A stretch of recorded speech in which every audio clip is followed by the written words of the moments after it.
Chief Clarke, what's your immediate reaction to what Nigeria has been able to move, perhaps a success, move ahead in this issue of forestalling the forfeiture of Nigeria's asset running to over $9 billion US? It is my pleasure. It is my pleasure to be on this panel. When one looks at all the circumstances surrounding this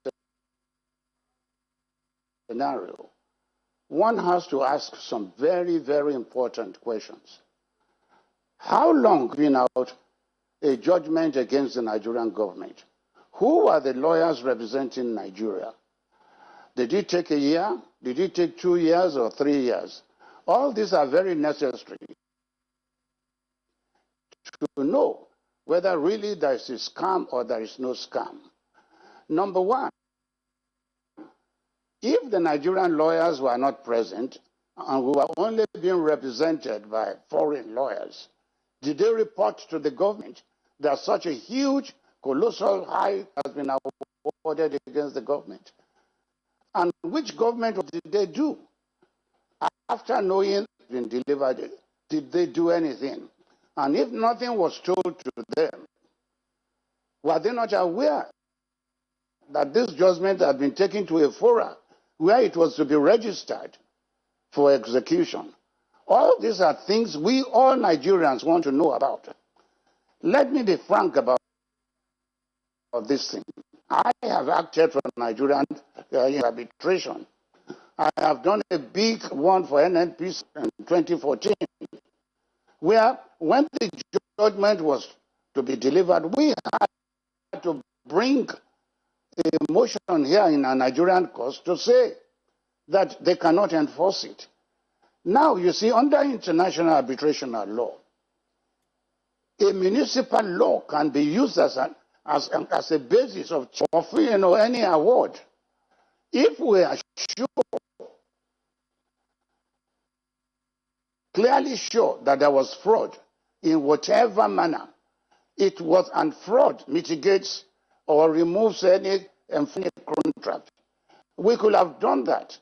So we need to have more factor, whether it was an insider's job, whether it was the non-governmental agency. We need to know. Chief Clarke, this stay of execution and the processes that is involved, Nigeria will have to make about $200 million payment in view of the consideration of the appeal.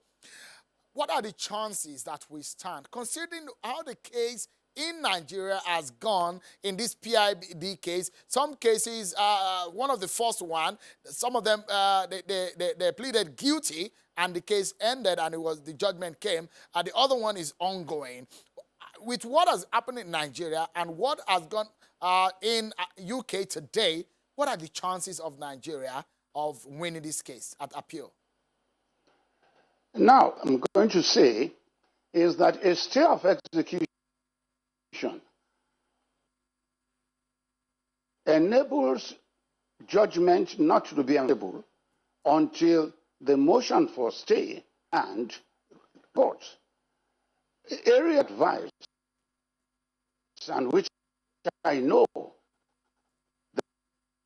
the Nigerian legal team are holding upon, if there are any based on fraud or what has suggested, these are facts which have to be brought before them to let them know that under Nigerian law, and which I believe also under international law, any contract can be vitiated by fraud, by scam, by any malink.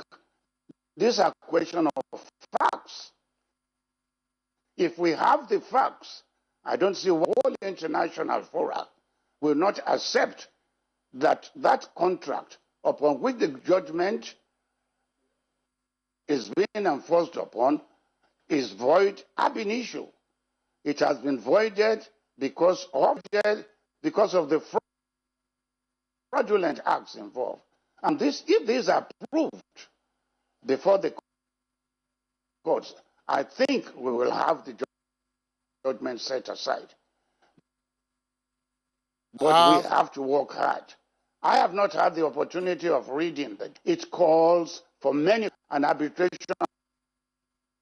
for so many years in international fora, and this government was not aware. I am too clear that the judgment that is being enforced today has been delivered for, well, some 24 months or 30 months ago, and we have been sitting really wrong. Is it really a scam? If it is a scam, God has helped Nigeria a lot. We can use it as a defense.